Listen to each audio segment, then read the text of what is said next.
so they will remain with Stenberg, Kieker-Olsen, and Pelk. On the face-off, controlled by Sioux Falls. They'll slide over, and from left to right, a 2-on-1 developing. Quick shot, big save by Keppel. Mangini out there on the draw for the Buccaneers. They'll feed it over to the left side. Handoff down middle. Wolf with a shot. It's loose, and it's waved off. Still there. No! The official immediately waves it off, despite the fact that the goal line light did come on. We will not have a goal, and we'll see how much of an explanation we get. The initial near celebration came as that puck had squirted through Isaac Posh, and obviously from our vantage point couldn't see. And just off the mark, although that may have been broken up by Max Rude. Down low, Buccaneers looking to cycle. Kieker-Olsen comes away with it, has Truman, finds him. Truman a drive, glove save by Posh, and a little flare as well. Face-off comes to the glove side of the netminder. Prokop over to the left side. A drive and a goal! Bevilacqua took the shot, but I don't think this will be his goal. Looked like it was redirected out front by Henry Bartle.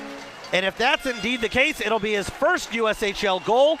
And more importantly, 9 seconds left on that initial penalty. That means the Buccaneers still on the Mid-American Energy power play for another 47 seconds. It's 1-0 Des Moines on top.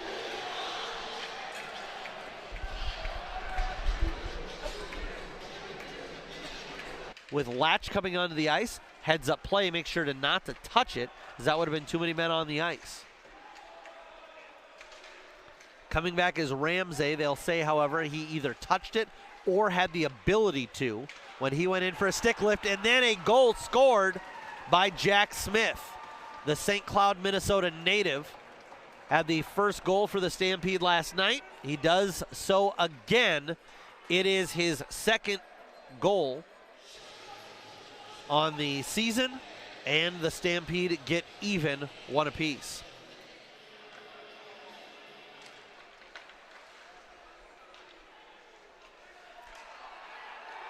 And the Buccaneers turn it over, and the Sioux Falls Stampede counter and quickly put it in the net. And what looked like a harmless developing play quickly turns into a Sioux Falls Stampede lead. They're on top, 2-1, time of the goal, 14 minutes, 2 seconds. Burnside slaps it towards the net, but it's off the mark. Burnside settles this one down on his backhand, brings it to his forehand. Ramsey finds a man from the opposite side. Tough angle shot, Driscoll. Clean at the line now, Buccaneers looking to counter. Fredericks stays on side. Truman over to Fredericks, Ethan Fredericks snaps a shot, and trying to pick up the pieces was Driscoll.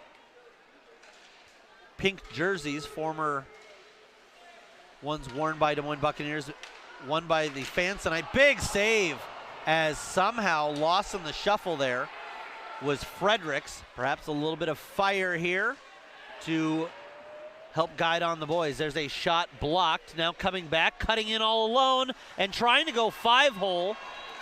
Unsuccessfully with Sammy Harris. Evened up and walk away with any points, but right now for the next minute 50, they're worried about the power play. Here's Thomas. Thomas, straightaway center. A little bit of a delayed play there by Chabriere. Chabriere back on it. Misses the cage, but the carom comes out beautifully to Blake Humphrey, and Humphrey goes upstairs underneath the crossbar. In the exchange, diving over from left to right, losing his glove, was the netminder Keppel.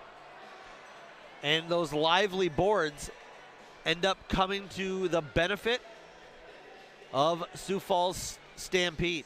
Slips this over for Barnes. Barnes slows things down, switches from right to center. There's a loose puck. No! Barnes, toe drag, can't get the shot off. And not making it an easy play, but Sioux Falls goes backwards to eventually go forward. That is deflected, so it is not an offside situation. Big save by Keppel. Cross-eye stump in from left to right as soon as they gain the red line. Bucks trying to apply some pressure. Wolf, stripped of it, run into it. It's a 2-on-1 for Sioux Falls. Opening up, firing, and scoring upstairs, Blake Humphrey. And with 2:58 to play in period number 3, that may be the dagger. In fact,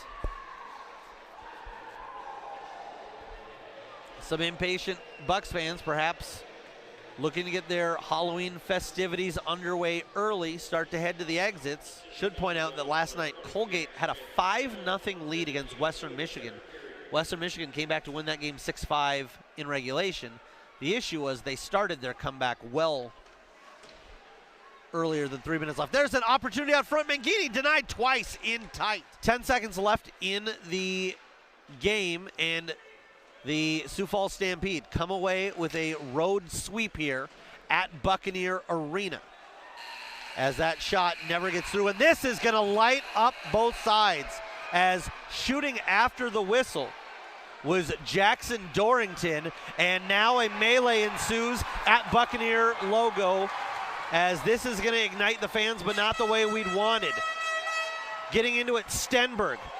The helmet ripped off of Levens. Now Levens is pinned by Stenberg, and they don't look to be done.